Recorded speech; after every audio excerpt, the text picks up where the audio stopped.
Hello ladies and gentlemen, welcome to another perfume review video. My name is Naz. This is my channel, the King of Hidden Gems. I try to bring to your attention fragrances are usually very good value for money. They smell good. They're usually under the radar. Not many people talk about them. I think at least you should do your research, try them for yourself and see if they're any good to you. So in this video I have another introduction slash review for you, and this is the House of Lush. House of Lush is for me they are a niche brand, but some people consider them designer because they sell soap, creams, body wash and things like that. But for me, forget about those, because apart from those they don't make anything else. And also in terms of quality and the perfumery, they are on the niche side of things. So I consider them niche, but that is for you to decide. So Lush is basically a soap brand from United Kingdom. They have many shops in United Kingdom. Almost in every high street you go, they have a branch, and they are one of very famous shops because the smell, when you pass this shop, the smell will allure you in. It's impossible to ignore. It's so strong.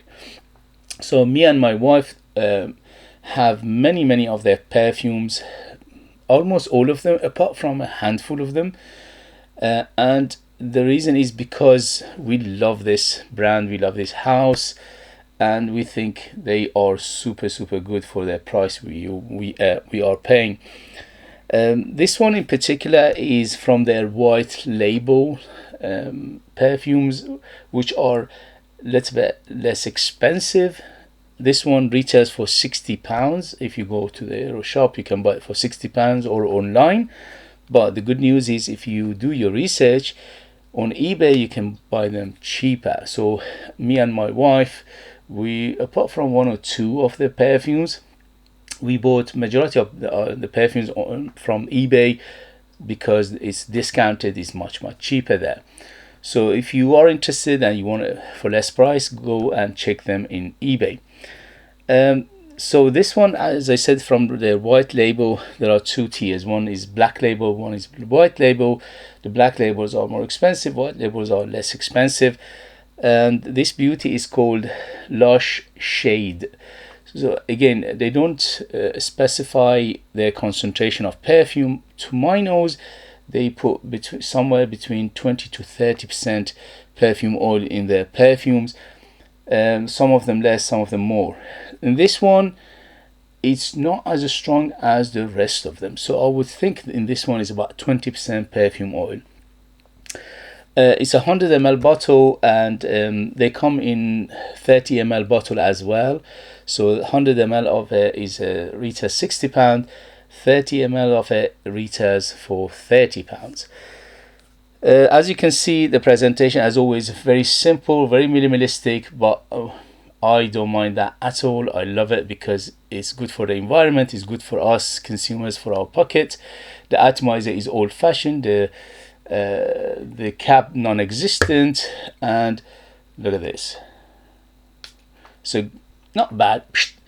It's not a best atomizer, but it's not bad either. It does the job. It puts ample enough juice out. So this one came out in 2021, and the perfumer for it is Emma Dick. So there are three perfumers for this house. Two of them are the Constantines, which are the Constantine father, Constantine son, which are the owners of Lush, and Emma Dick is perfumer that sometimes she collaborate with them. Every time I smelled Emma Dick's perfume, they are much higher quality. The reason is obviously because she's a professional, she's a perfumer, and it shows is a knowledge behind it, is a experience behind it, and is the construction is always much more professional. So in this one you smell that as well. It's very professionally mixed, it's very well blended, it's very smooth, it's buttery smooth, The reason for the, I will say in a minute why it's very, very buttery smooth. So presentation wise, very good for the price. In terms of ratio of what I paid, what I get is very, very good. In terms of longevity, this one is not as strong as the rest of the perfumes from the house of Lush. On my skin, it goes over 6 hours. On t-shirt, the material goes over 8 hours. So it's a good performer, but it's not a big performer. If you want it to last all day, just you need to go a little bit heavy on the trigger, but the price is right because it's not that expensive. I usually go with 10 sprays of it, and that is ample enough for me to smell it all day. And yeah, so a little bit on the moderate to good in terms of performance. In terms of projection, an arm length of projection for about an hour to an hour and a half, and after that slowly subside. We always have a good bubble, good cloud, and a good trail. Again, if you go up to 10 or maybe a little bit more, you always smell it around you. So it's a good performer, but it's not a beast mode. In terms of who is it for, this is definitely mature. I would say 25 years and older, if not 30 years and older, because the composition in here is not only is on the mature side, is on the classical world. So it is quite a classical smell to it. Gender, this is bang in the middle, unisex, anybody can wear it, ladies and men, no problem. All the perfumes are genderless and unisex, and this one is in that line. My wife wears it, me wearing it, my daughter wears it. This bottle, actually, she took it away from me. My daughter, she's 18 years old, so imagine, is unisex, anybody can wear it. And in terms of season, this is all year round. You can use it in summer, in winter, no problem. In summer, less sprays, in winter, more sprays. And in terms of occasion, again, this is a Swiss Army knife. You can dress it up, dress it down, daytime, nighttime, formal, informal, special occasion, casual, anything you want. It's very, very versatile. It could be somebody's signature scent. So let's get to the perfume itself. The note breakdown for this perfume is ridiculously low. It's just two, they're mentioning 2 notes, sandalwood and olibanum. You can forgive them for that because this perfume is not very complex. It's quite simple. But in the meantime, I smell many other things which they are not mentioning. So sandalwood is by far the biggest player in here. So sandalwood, the more sandalwood, and sandalwood in here is very creamy. Is one of the best sandalwood perfume out there, especially for a price. It is so good that it competes with very high price perfumes, say 200, 300 plus perfumes that they are mainly sandalwood perfumes. So it is that good, very well done, very well put together, very high perfumery in here, and also ingredients is very good. Yeah, so by far sandalwood is the biggest player, so you need to like your sandalwood to enjoy this. Sandalwood in here is quite creamy, is woody, is a little bit on the medicinal side, a little bit spicy, hint of florals in here, resinous, incensey, and also to some extent a little bit of greenness in here, a little bit of herbal feel to it as well. They're not mentioning something like vanilla, but I'm smelling something like vanilla in the base. But the vanilla in here is not a sweet variety of vanilla. If you want to know, is more like creamy. It adds creaminess to this perfume. So they're not using the vanilla to give it a sweetness. They're using it to give it that smoothness, and that shows because this perfume from the get-go to the end is always smooth and very buttery. There's a hint of camphousness in here, hint of balsamicness in here again, which is coming from mainly the olibanum. There is a frankincense definitely in here. I'm smelling something like frankincense because giving it that incensey feel, that medicinal feel, hint of smokiness, very tiny amount of smokiness in here. My wife said from time to time it reminds her of church. My daughter says from time to time it reminds her of hospital. So it is in that category of mysterious perfume that you cannot place it. But to me, this is a woody perfume which is done to perfection. Very, very well done. So as I said, sandalwood and olibanum, they are mentioning, but I smell many things. When it opens up, I'm smelling something like a lemon. So a little bit on the citrusy lemony side, but not too much, just a hint of it. And immediately you are facing spices and also incense. So the spices to my nose is a little bit of nutmeg and a little bit of cinnamon, but on the minimalistic side. But the frankincense is very, very apparent. It's very, very incense in here. And it's a little bit on the medicinal side as well.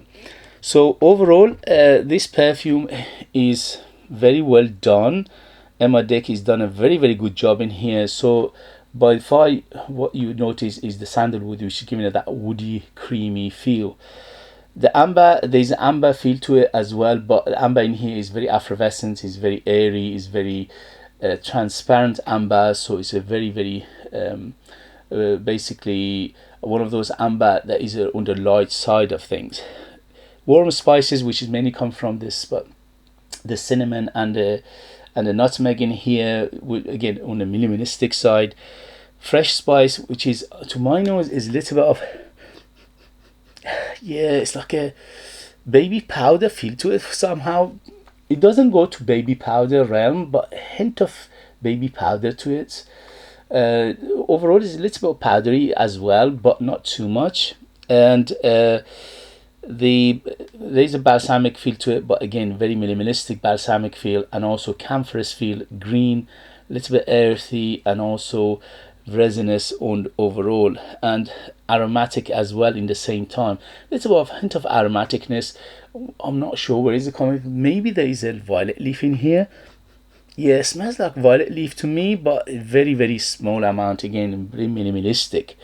So if you like the description of this perfume, this is one of the best perfumes out there for a price. It doesn't offend anybody overall. It's not one of those challenging perfume by per se. It is quite on the easygoing side of things, but because it's quite mature, because it's quite classical feel to it, smells like 60s and 70s perfumery in here somehow. Although it's not a particular it doesn't remind me of particular perfume. There is one perfume it reminds me of to some extent, okay, so don't quote me on that. Hint of Chergui by Serge Luton. So Chergui by Serge Luton, with this they share maybe 50% DNA, okay. So Chergui's got a big honey and tobacco feel to it, which in here is missing. So if you take the honey tobacco out of Chergui, you'd get the smell in this one. So to some extent, as I said, maybe around 50% reminds me of Chergui by Serge Luton, but again, don't quote me on that because I haven't smelled Chergui for many years. I'm just going from the memory. So overall, on its own, beautiful perfume, very well done, well put together, worth every penny. My daughter took this one from me and she's wearing it. My wife got a bottle of it. I need a bottle of it, so I'm going to get another one. So you can tell how much we like it as a family. Again, very calming, very relaxing in the same time. Very understated. It doesn't shout too much, and that is a good thing because it's one of those personal, in your personal space perfume overall. Again, if you go heavy on trigger, you will obviously get a better performance out of it. So overall, I highly recommend this perfume for people who like this kind of perfumes. To me, this is a gorgeous perfume, very classy, very understated, very gentleman. I mean, it's a unisex, but if you dress it up in a tie and suit, it's a very, very gentlemanly smell to it. If you're a lady and you wear it with a nice dress, it's very, very nice with the dressing up as a lady as well. So it is very, very unisex. So highly recommend it. To me, this is a gorgeous fragrance, worth every penny. I recommend it for people who like, first and foremost, sandalwood, incense, resins, and spices and things like that. Okay guys, if you have it, if you know it, if you tried it, let us know your experience. That would be useful for others to read. If you like what I do, if you find it useful, informative, valuable, or entertaining, please don't forget to hit those buttons. This way you help me, encourage me, you motivate me to bring you perfume like this in future that nobody else is talking about. They're amazing value for money, they smell great, and they are hidden gems, and this beauty is definitely a hidden gem. If you are interested in purchasing one of my own perfumes and support me that way and get something very, very beautiful in return, you could do that. I leave them in the link. I'm the perfumer, I'm the artist, I'm the worker. So they are true handmade perfumes just for you lucky people in the United Kingdom. I put more than 60% pure perfume oils in my perfume, which is unheard of. That makes them big, bold, huge, long lasting, very artistic, very unique. They're like time capsule, they take you different places, different time. And if I may say so myself, they are absolutely gorgeous. Thank you very much as always for watching. Thank you very much for your love and support, and I'll see you later. Bye bye bye.